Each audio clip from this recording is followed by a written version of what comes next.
everyone. Now we will do one quick problem. As I mentioned last week, this chapter is really short and you will find another short problem.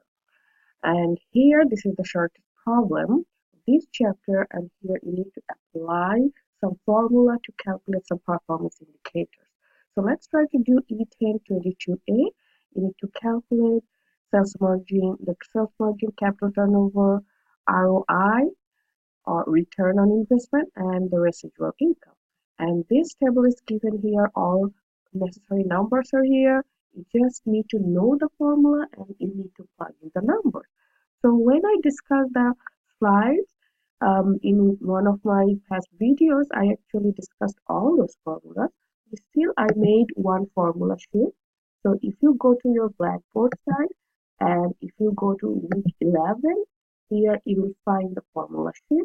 So I will suggest all of you, please try to memorize all those formulas. It's only 4 formula.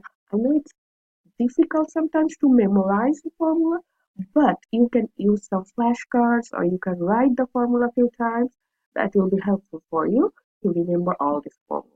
So you need to know ROI, which is a ratio of operating income and total assets. You need to know sales margin, which is operating income over sales. You need to know capital turnover, which is sales over total assets. And you need to calculate the residual income. So residual income is the operating income minus the minimum acceptable income. And how you could calculate the minimum acceptable income? It's the target rate of return multiplied by total assets. So these are the formula. All numbers are given. So simple problem from this chapter on your exam, final exam will be like this. I will give all numbers and you need to calculate all these ratios. And it's just plugging the numbers. So let's try to do the numbers. And these numbers actually help you to evaluate the performance of any company. So let's try to do this performance evaluation for Elite Corporation. First, we'll calculate sales margin. So you can remember the formula. What is the formula for sales margin? It's actually operating income over sales. So let's check the formula here. Yes, sales margin means operating income divided by sales. Now let's look at the problem and plug in the numbers. So in this problem, you'll see your operating income is $9,000 and you divide it by sales. So how much is sales? Sales is $36,000. So let's divide it by 36,000. Take your calculator and calculate it. So 9,000 divided by 36,000 and I got 25%. So that's your sales margin. The problem also asks you to calculate your capital turnover. Capital turnover ratio. And the formula is sales divided by total assets. Okay. So we can double check. Yes, that's the formula. Sales divided by total assets. So once you know the formula, you can find the number. So what's your sales? Sales already given here is 36,000. So I'm writing 36,000. And then I will divide it by total assets. And total asset is also given here. It's $15,000. So let's divide it by 15,000. And if you do it, you will get 2.4. So remember, the capital turnover ratio, we actually express it as time. So if I would like to interpret these two numbers, sales margin numbers tells you that if your sales is $100, then you will make $25 operating income. That means if sales increases by $100, your operating income should increase by $25. That's what that 25% sales margin means. On the other hand, for capital turnover ratio, means that if you invest $1 additional capital, your sales should be increased by 2.4 times. So this is how we're gonna interpret this number. Now, the problem also asks to calculate ROI. So there are two ways we could do this ROI. So if you go back to your formula sheet, you will see that ROI is what? ROI is operating income over total assets. This is one way to calculate it.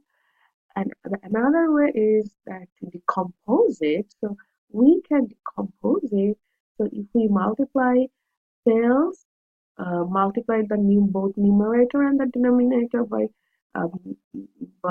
total sales, then we can split it up into two parts. One part will be the operating income over sales, and the other part will be sales over total assets. I actually explained it when I went over my PowerPoint slide. That means, in another word, ROI is the multiplication of these two, sales margin times capital turnover. So we will recheck it. So let's try to use these two, sales margin over multiplied by capital turnover. So ROI means sales margin multiplied by capital turnover, which means our sales margin is 25%. If you multiply it by 2.4, you will find your ROI 60%. Another way you can calculate it, ROI, using this short formula, operating income divided by total assets. So actually here, if you use the number operating income and total assets, you will get the same result. So let's do it.